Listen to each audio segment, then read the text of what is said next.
This year, King Charles III and Queen Camilla are celebrating their 20th wedding anniversary. But in fact, their relationship spans over 5 decades. Let's explore the secrets that fortify this enduring bond and learn what makes them a royal powerhouse. Shared passions. A strong relationship often thrives on shared interests, and Charles and Camilla have many of them. They first met at a polo match, the quintessential horsey country event they both enjoy. Other mutual interests are gardening and opera. They've planted gardens at Clarence House and Burke Hall, with Charles leading the landscaping efforts at Balmoral and other crown residences. The king is also a lifelong supporter of classical music and the arts, with an extensive list of patronages across the UK. Throughout his life, His Majesty has founded 18 charities and been the patron or president of over 400 organizations. While Queen Camilla actively supports her husband's initiatives, she also champions her own causes, notably literacy advocacy and raising awareness about domestic abuse. For over a decade, her sustained and unprecedented attention has highlighted this critical issue within the modern monarchy. It's horrifying, but slowly but surely, things are happening to put an end to it. Away from the spotlight, the power couple share their love for rural life and traditional British country pursuits. Charles and Camilla enjoy horseback riding and polo, just like before. His Majesty retired from the game in 2005 after playing for over 40 years. The couple are the first reigning monarchs to co-own horses racing at Royal Ascot in over 300 years, and they become quite passionate watching the competitions. In 2023, the king clearly had tears in his eyes as he witnessed his first victory as a king. Of course, his wife was there cheering him on in this emotional moment. And look at the excitement in the royal box. All these endeavors allow the duo to spend quality time together, strengthening their enduring bond. Resilience through adversities. Their love story spans over 50 years, since the early 1970s. Although it doesn't fit a usual romantic fairy tale. Due to royal expectations and societal norms at the time, Charles and Camilla were unable to marry. The two went on to wed other people, but they were drawn to each other all along. For decades, they have remained steadfastly side by side through turbulences, like navigating Charles's divorce from the late Princess Diana.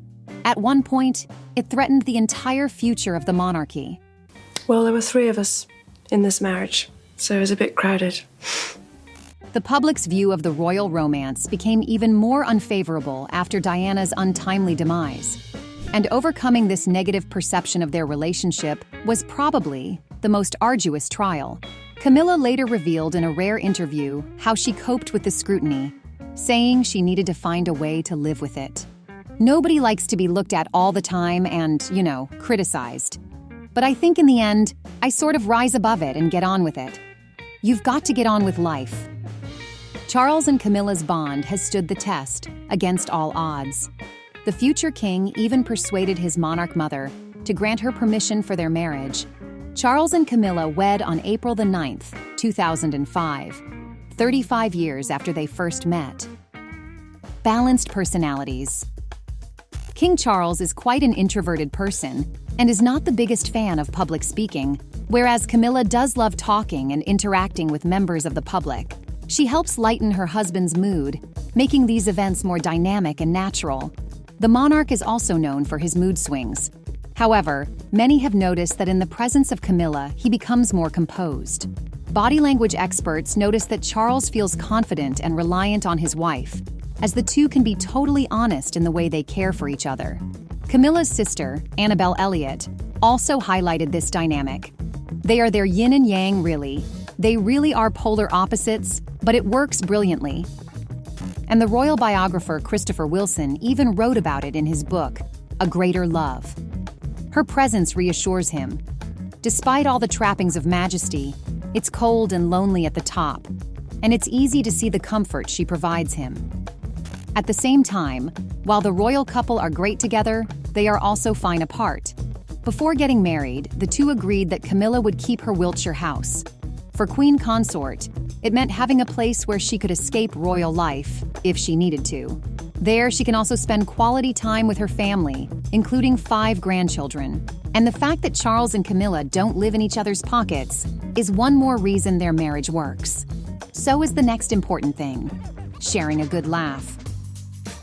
20 years into their marriage, the King and Queen Consort seem closer than ever. They never get bored when they're together. The couple are often pictured laughing with one another at royal engagements. Sometimes they just can't help it, even in front of millions. Like during a performance by a duo of throat singers on their trip to Nunavut, Canada. Or like this priceless moment when Camilla couldn't stop giggling because Charles had a Guinness beer on his nose. It was noted that Queen Consort is totally unfazed by all the trappings of monarchy, and she has a wicked sense of humor. Indeed, she showed this quality during their first meeting.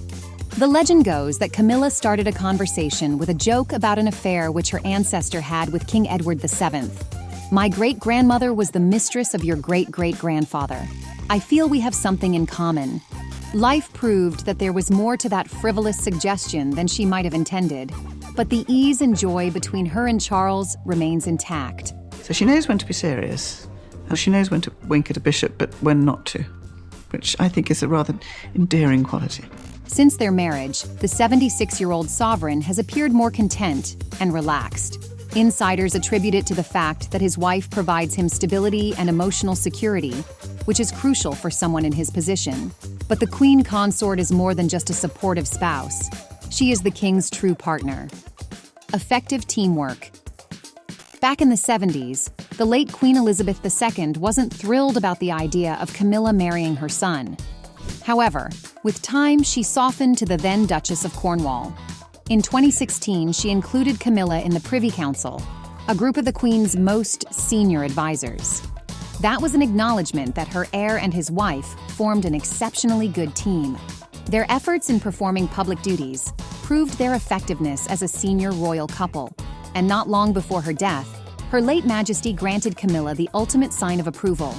In 2022, just ahead of her Platinum Jubilee, Queen Elizabeth legitimized her daughter-in-law in the eyes of the monarchy, once and for all. She expressed her wish for Camilla to have the highest title possible when Charles took the throne. Sadly, it happened earlier than everyone hoped, and in his first address as monarch, King Charles III announced it to the nation. I count on the loving help of my darling wife, Camilla. In recognition of her own loyal public service since our marriage 17 years ago, she becomes my Queen Consort. The monarch also acknowledged the unwavering dedication of his trusted partner. I know she will bring to the demands of her new role the steadfast devotion to duty on which I have come to rely so much. The king has had a quietly successful first 2 years, gaining public acceptance following his mother's long reign. But in early 2024, the royal news sent shockwaves around the world. It was revealed that the king was diagnosed with cancer. Moreover, so was his daughter-in-law, Princess Catherine. In these dire times, Queen Camilla took on solo engagements in the king's place, reassuring the public that her husband was doing well. Well, he's doing extremely well under the circumstances, and he's very touched by all the letters and messages. That's very cheering. The king's treatment continued into 2025. Through it all, Queen Consort kept on supporting her husband and carrying out her royal duties. The 77-year-old is now called the royal family's secret weapon and the most down-to-earth senior member of the firm. She's that sort of very English archetype of a country lady who is no-nonsense, cheerful, keep calm and carry on. And that really goes down well. Thankfully, King Charles's health already allowed him to return to public engagements, although on a reduced scale. We hope that the monarch will be there for his people for a long time, together with his steadfast partner and loving wife. What do you think about these secrets of the royal marriage? Let us know in the comments. And stay awesome.